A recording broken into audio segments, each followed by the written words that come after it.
Sir right sir. ఇక GVMC standing committee ఎన్నికల్లో కూటమి 10కి 10 స్థానాలు గెలుచుకుంది సార్. ఇప్పుడు పాయింట్ ఏంటంటే ఎమ్మెల్సీ ఎన్నికలు కూడా చాలా ప్రతిష్టాత్మకంగా రెండు పార్టీలు కూడా తీసుకున్నాయి, టీడీపీ అండ్ వైసీపీ. బొత్సాను వైసీపీ అభ్యర్థిగా నిలబెడితే పీలా గోవింద్ సత్యనారాయణ టీడీపీ నుంచి పోటీ చేస్తూ ఉన్నారు. సో ఎమ్మెల్సీ ఎన్నికల్లో ప్రలోభాలకు గురి కావద్దు అని జగన్మోహన్ రెడ్డి ఆ పార్టీ నాయకులకు సూచిస్తూనే ఒక కామెంట్ చేశారు సార్, పలావు బిర్యానీ అని చెప్పేసి.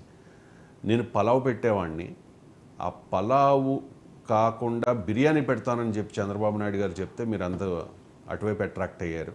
సో పలావు పోయే బిర్యానీ పాయే, మీరు పస్తులు ఉండాల్సిన పరిస్థితి వచ్చింది అని చెప్పి ఒకసారి బయట ప్లే చేయండి. బయట మీ అందరితో కూడా నేను ఒకటే చెప్తా ఉన్నా, మనము ప్రవర్తించే తీరు మార్గదర్శకంగా ఉండేట్టుగా, గొప్పగా ప్రజల్లోకి మనం నిలబడేట్టుగా మనం ప్రవర్తించే ప్రతి అడుగు కూడా మనం వేద్దాం. నా దగ్గర నుంచి మీ దగ్గర దాకా తెలుగుదేశం పార్టీ చేస్తూ ఉన్న ఈ కొనుగోలు కార్యక్రమాలు కానీ, ఈ ప్రలోభాలు పెట్టే కార్యక్రమాలు కానీ వీటి ఎవ్వటికీ కూడా దయచేసి లొంగకండి. నేను ఒకటి చెప్తా ఉన్నా, జగన్ పలావు పెట్టినాడు, చంద్రబాబు బిర్యానీ పెడతానన్నాడు. చంద్రబాబు నమ్మి ఓటేసినారు. బిర్యానీ బాయా పలావు బాయా లాస్ట్ పస్తు పండుకోవాల్సిన పరిస్థితి. Right, okay, correct. ఆంధ్రప్రదేశ్ ప్రజల పరిస్థితి కూడా ఇదే అనేది జగన్మోహన్ రెడ్డి గారి పరిస్థితి. అంటే పలావ్ అయినా బిర్యానీ అయినా వీళ్ళ జేబులకెళ్ళే పెట్టరు. జగన్ పలావ్ పెట్టినప్పుడు ఆయన పైసలు కాదు, నేను పెట్టినా అంటే మీరు ముఖ్యమంత్రిగా ఉండొచ్చు. చంద్రబాబు నాయుడు బిర్యానీ పెట్టినా అది ప్రజల పైసలే, ప్రజల బిర్యానీ ప్రజల పలావే మీరు కొంత తింటూ రాజకీయ నాయకత్వం ప్రజలకు మిగతాది పెడుతున్నారు తప్ప మీరేమి మీ కష్టార్జితాన్ని ప్రజలకు పెట్టడం లేదు. అందుకే మాలాంటి వాళ్ళు అనేది, అయ్యా మీ పలావులు బిర్యానీలు మీరు పెట్టడం కాదు, వాళ్ళు సొంతగా కష్టపడి తమ ఇంట్లో పలావో బిర్యానో పచ్చడన్నమో గంజన్నమో సంపాదించుకొని తినే రాజకీయం కావాలని మాలాంటి వాళ్ళు అనేది. ఇప్పుడు మా ఇంట్లో మేము తినే పలావు బిర్యానీలకు కేసీఆర్ కారకుడు కాదు, రేవంత్ రెడ్డి కారకుడు కాదు, మోడీ కారకుడు కాదు. మా పలావ్ మేమే సంపాదించుకుంటున్నాం, మా బిర్యానీ మేమే తింటున్నాం, మాకు డబ్బులు లేకపోతే మా పచ్చడన్నమో మా గంజనమో మేమే తింటాం. ప్రజల్ని ఇలా అడక్క తినే వాళ్ళుగా చేసి ఈ ఉచితాలకు చేయకండి అని చెప్పేది. అందువల్ల జగన్మోహన్ రెడ్డి పలావ్ పెట్టాల్సిన అవసరం లేదు, చంద్రబాబు నాయుడు బిర్యానీ పెట్టాల్సిన అవసరం లేదు. ప్రజలకు మీరు గనక సాధికారికత ఇస్తే ప్రజలు వాళ్ళ పలావ్ వాళ్ళే, వాళ్ళ బిర్యానీ వాళ్ళే, ఆ రెండు కాకపోతే ఇంకోటి 1.25 ఉంటే కర్డ్ రైసో, కొత్తిమీర రైసో, కరివేపాకు రైసో, టామరిన్ రైసో, లెమన్ రైసో, ఎన్ని ఉంటాయి, ఒకటే ఉంటుందా? ఎగ్ బిర్యానో, వాళ్ళు ఏది కావాలంటే అది చేసుకుంటారు కదా. ఫ్రైడ్ రైస్ మీకెందుకు, వాళ్ళు ఏది తింటారన్నది వాళ్ళకు వదిలేయండి. మీరు ఏం చేయండి అంటే వాళ్లకు కెపాసిటీ టు ఎర్న్, సంపాదించేటువంటి పని చేయండి. అప్పుడు ఈ సమస్య రాదు కదా. మీరు పలావ్ పెట్టినప్పుడు ఆటోమేటిక్గా మరి వాళ్ళు బిర్యానీ పెడతారంటే అట్రాక్ట్ అవుతారు. పొలిటికల్ మోడల్లోనే తప్పుంది.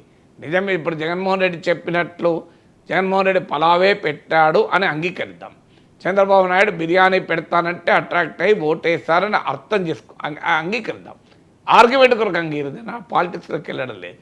బట్ స్టిల్ అది సహజం. నీకు మనిషికి ఒక చాక్లెట్ ఇస్తే రెండో చాక్లెట్ ఇవ్వాలని ఉంటుంది. నువ్వు స్కూటర్ కొనిస్తే కారు కొనియాలని ఉంటుంది, కారు కొనిస్తే పెద్ద కారు కొనియాలని ఉంటుంది. కానీ నువ్వు కష్టపడి సంపాదించడం నేర్పితే ఈ ప్రాబ్లం ఉండదు, ఈ అట్రాక్షన్ ఉండదు. కష్టపడి సంపాదించుకునేవాడు ఎప్పుడు ఈ రకమైన బిహేవియర్ ఉండదు. ప్రజలకు మీరు ఒక పారాసైటిక్ టెండెన్సీ అంటే పరాన్న జీవుల మనస్తత్వాన్ని అలవాటు చేయాలని చూసినందుకు మీరు పలావ్ పెడతారు, ఇంకోటి బిర్యానీ పెడతారు, అక్కడికి పోతారు. ఇప్పుడు మీరు ఉదాహరణకు ఉచితంగా శారీలకు పంపిణీ అని మీ ఇంటి ముందట వచ్చులను కల్లా ఒక శారీ ఇచ్చి పంపుతున్నారు. పక్కన ఇంకోటి బంగారం ఇస్తాను అనుకోండి, పోరా, ఖచ్చితంగా పోతారు. ఈ శారీ మాకు లేదు, శారీ సరిపోతుంది జీవితంలో, శారీ చాలు అంటారా? సో అడవిడిగా బంగారం కాక ఇంకొక పక్కన ఇంకో బంగారం ఎక్కువ ఇస్తాను అక్కడికి కూడా పోతారు. అందువల్ల ప్రజలను మీరు ఏది అలవాటు చేయాలి అంటే పలావులు బిర్యానీలకు అట్రాక్ట్ కానీ సమాజాన్ని క్రియేట్ చేయాలి రాజకీయ నాయకత్వం. సొంతగా తమ పలావో తమ బిర్యానో తాము కావాల్సింది తాము సంపాదించుకొని తినే ప్రజానీకాన్ని తయారు చేయాలి. అన్ఫార్చునేట్లీ పొలిటికల్ సిస్టమ్ తమ పైనే ఆధారపడాలి. అబ్బా జగన్ అన్న పలావ్ పెట్టాడు అంటూ జగన్కు రాయల్గా ఉండాలి. ఇది కదా జగన్మోహన్ రెడ్డి కోరుకునేది. ఇప్పుడు నేను అంటున్న మాటలు ఏమున్నది, నేను పలావ్ పెడితే చంద్రబాబు నాయుడు బిర్యానీ పెడతాను అక్కడ పోయి ఓటేశారని అంటే జగన్మోహన్ రెడ్డి కోరుకున్నది ఏంటి?